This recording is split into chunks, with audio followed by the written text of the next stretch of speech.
Chers élèves, bonjour et bienvenue à la suite de notre cours. Nous sommes dans l'analyse de la conférence du 14 décembre 1957 aux étudiants. Et nous avons eu donc à parler de la responsabilité de l'artiste. Et le thème de cette conférence, nous l'avons évoqué, c'est l'artiste et son temps. Voilà, donc nous sommes dans ce temps-là. Nous avons dit que depuis le XXe siècle, la société commence par connaître un certain nombre de problèmes qui interpellent. Et donc ainsi, devant la situation humanitaire catastrophique, est-ce qu'il est normal que l'artiste mette son art au service du mensonge? Voilà, c'est ça. Nous sommes devant des problèmes. Est-ce que c'est normal que nous faisons autre chose? C'est ça la question. Le mensonge ici consisterait à écrire sur autre chose pendant que le nombre des damnés de la terre, les hommes souffrant à côté augmente. Vous voyez ça? Tout ce qu'il produit à ce moment devient divertissement. Lorsque les gens souffrent et que tu ne donnes pas l'image de cette souffrance-là, c'est que tu es partisan. Et donc ce que tu offres, ce n'est que divertissement.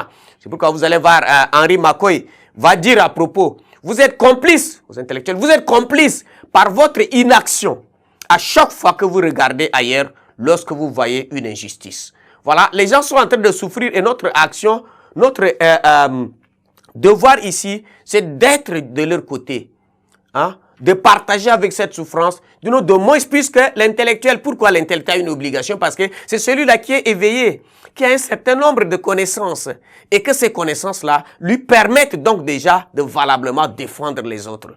Mais aujourd'hui, vous devez comprendre que les intellectuels, ceux qui ont de savoir, mettent leur savoir-là au service de la tyrannie, plutôt qu'aux côtés de ceux qui souffrent.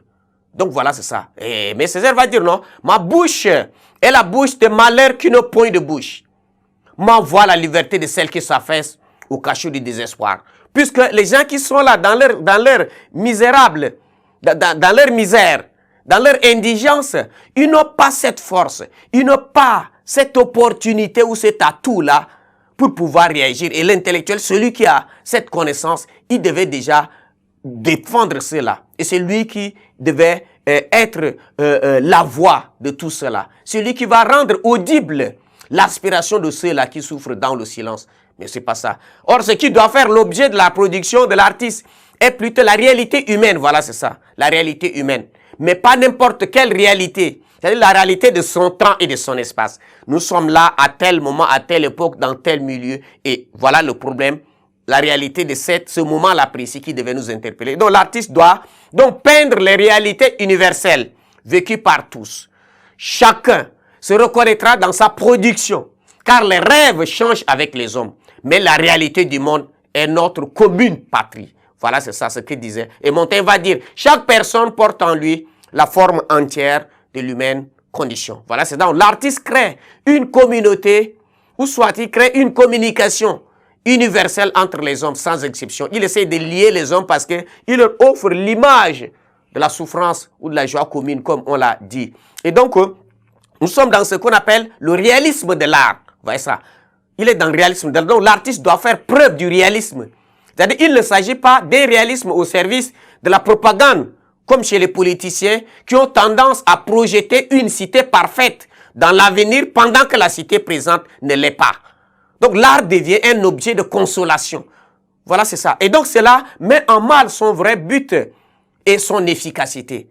Et donc pour Camus, l'art et la réalité sont inséparables. Voilà, c'est ça. Et donc l'art doit apporter un changement positif à la réalité ambiante négative au monde. Donc il sert donc à critiquer la société et l'amener à prendre conscience de ce qui bloque son épanouissement. Donc l'artiste du 20e et 21e siècle est appelé à relever les faits de son siècle.